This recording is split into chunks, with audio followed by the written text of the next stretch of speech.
Hey everyone, I'm Hamilton, creator of Hammy Labs and ruler of the Hamniverse.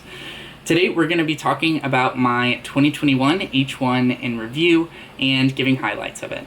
For the first highlight, I traveled to 8 new cities and took a lot of photos.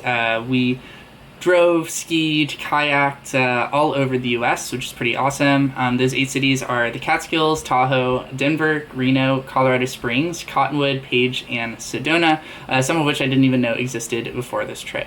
The next highlight is that I hit a 63% savings commitment rate, not to be confused with a savings rate, despite the heavy spending on all of my adventures.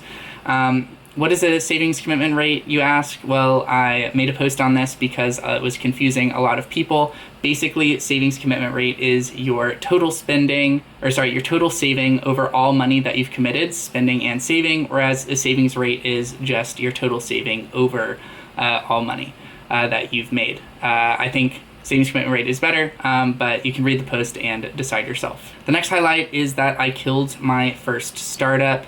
It just wasn't providing the value that I needed to provide, and also it was way too expensive. But I did learn a lot along the way.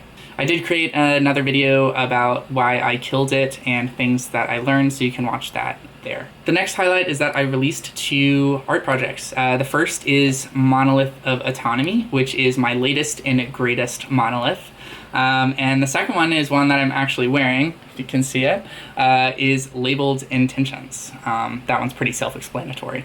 And the last highlight is that I accepted that I'm fine, but I'm not good. I'm fine, I'm not crying, I'm not bleeding, I'm not dying, but I'm not good. I'm not really building or strengthening or thriving. So that's something I had to come to terms with and, figure out what to do from there. This is fine. But it's not good. And that's it for 2020 H1. Thanks for watching, and I'll see you next half.